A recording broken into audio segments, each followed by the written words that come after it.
Rekomendasi film kelas B bertema zombie terbaik. Film zombie sering identik dengan teror mayat hidup, adegan brutal, dan atmosfer mencekam. Namun, di balik dominasi film blockbuster, terdapat deretan film kelas B bertema zombie yang justru menawarkan pendekatan unik, kreatif, dan tak jarang mengejutkan. Dan dalam video ini adalah film-film kelas B bertema zombie terbaik.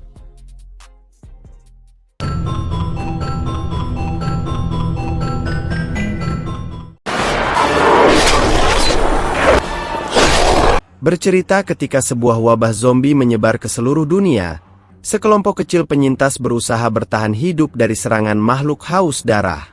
Latar cerita menempatkan mereka dalam perjalanan menuju Pulau Catalina, yang dikabarkan sebagai satu-satunya tempat yang aman dari penyebaran virus.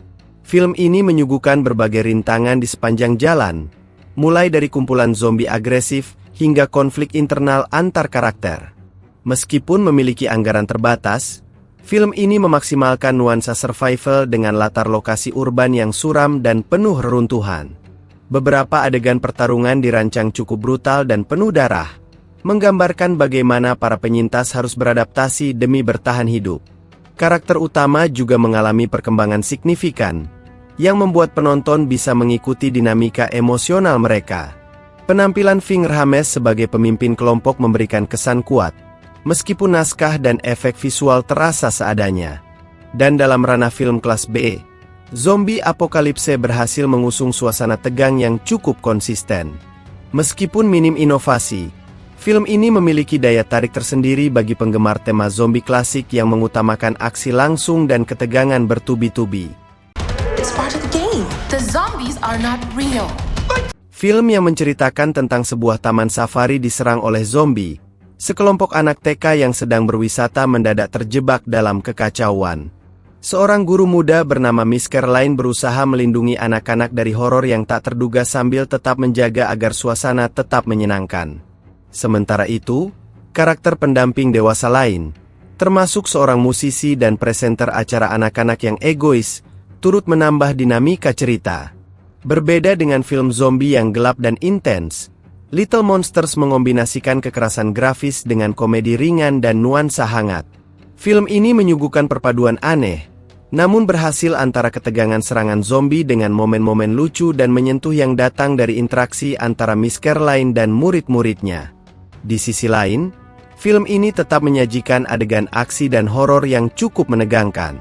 Keberhasilan film ini banyak bertumpu pada performa Lupita Nyong'o sebagai Miss Caroline, yang menciptakan karakter kuat, tegas, namun tetap penuh kasih. Meski produksinya tidak seambisius film Hollywood besar, Little Monsters berhasil menjadi salah satu film zombie kelas B yang tak hanya seru, tapi juga menyentuh. Merupakan sequel film Dead Snow ini, dimulai tepat setelah akhir film pertamanya, di mana Martin, satu-satunya penyintas berhasil melarikan diri dari zombie Nazi yang bangkit. Namun, petualangannya belum selesai karena tangan zombie yang tidak sengaja terpasang di tubuhnya kini memberinya kekuatan supernatural. Dalam upayanya menghentikan pasukan zombie yang dipimpin oleh Kolonel Herzog, Martin membentuk aliansi dengan kelompok pemburu zombie dari Amerika. Kombinasi antara aksi brutal dan elemen komedi gelap menjadi kekuatan utama film ini. Banyak adegan pertarungan antara zombie Nazi dan zombie Rusia yang dirancang absurd namun sangat menghibur. Efek praktikal seperti ledakan tubuh dan cipratan darah digunakan secara maksimal, menambah kesan campi khas film kelas B. Cerita yang konyol tidak menghalangi film ini untuk menciptakan ketegangan di beberapa momen penting. Film ini memperluas dunia dari film pertamanya dan memperkenalkan elemen mitologi yang lebih dalam terkait perang dunia dan kekuatan gelap. Meskipun tampak tak masuk akal, Dead Snow 2 berhasil menyeimbangkan humor, horor, dan aksi dalam kadar yang pas. Bagi pecinta film zombie yang tidak terlalu serius, film ini memberikan sensasi yang berbeda dari standar cerita apokaliptik. Film yang merupakan salah satu bagian dari proyek ganda Greenhouse, milik Robert Rodriguez dan Quentin Tarantino, Planet Terror menyajikan kisah sekelompok orang yang bertahan dari wabah zombie akibat senjata biologis. Tokoh utamanya adalah Cherry Darling, seorang penari eksotik yang kehilangan kaki dan menggantinya dengan senapan mesin, bergabung dengan mantan pacarnya El Wurai dalam perlawanan brutal melawan para mayat hidup. Film ini mengusung gaya visual khas Grindhouse, dengan efek grainy, warna kusam, serta editing yang sengaja dibuat kasar untuk meniru gaya film B tahun 70-an. Unsur eksploitasi sangat menonjol, dengan ledakan tubuh, potongan daging, dan dialog bombastis yang sengaja dibuat lebay. Keunggulan film ini terletak pada keberanian tampil over the top dalam segala aspek, termasuk koreografi aksi dan desain mutan zombie yang menjijikan. Meski bertujuan menghibur lewat gaya berlebihan, Planet Terror juga menyelipkan pesan tersembunyi tentang senjata biologis dan konspirasi militer.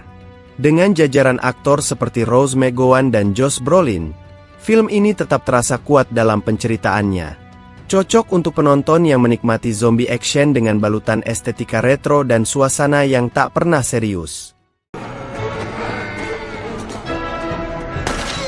Menceritakan dalam dunia alternatif setelah perang zombie, masyarakat berhasil menjinakkan zombie dan menjadikannya pelayan rumah tangga dengan bantuan teknologi. Cerita berpusat pada keluarga Robinson, yang memiliki zombie bernama Fido sebagai pelayan. Namun, ketika Fido secara tidak sengaja membunuh tetangga mereka, kekacauan mulai terjadi di lingkungan sekitar.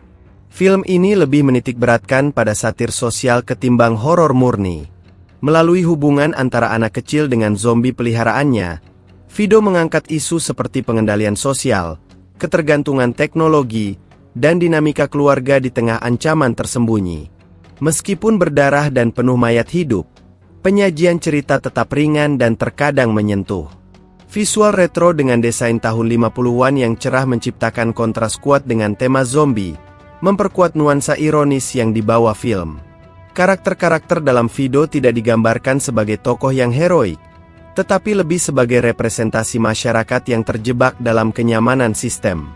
Film ini cocok bagi penonton yang menginginkan tema zombie dengan sudut pandang yang tidak biasa dan lebih reflektif. Film yang menceritakan tentang berawalnya dari kru film yang sedang merekam film zombie low budget. Cerita bergulir dengan twist unik. Kamera tidak pernah berhenti merekam. Namun, kejadian aneh mulai terjadi di lokasi syuting yang membuat semua orang mulai panik, seolah-olah zombie dalam film benar-benar bangkit. Film ini terbagi menjadi 3 babak, dan setiap bagiannya secara perlahan mengungkapkan rahasia di balik produksi film horor tersebut. Apa yang membuat One Cut of the Dead luar biasa bukanlah zombinya, melainkan pendekatan kreatif dan teknis terhadap pembuatan film itu sendiri. Babak awal film disajikan dalam satu take panjang tanpa potongan, yang memperlihatkan kekacauan dari perspektif seolah-olah nyata. Namun, bagian tengah dan akhir film secara mengejutkan membalikan persepsi penonton tentang apa yang sebenarnya mereka tonton. Setiap elemen yang awalnya tampak aneh atau tidak masuk akal akhirnya memiliki penjelasan cerdas dan lucu. Dengan budget minim dan tim produksi kecil, One Cut of the Dead menunjukkan bahwa kreativitas bisa mengalahkan keterbatasan.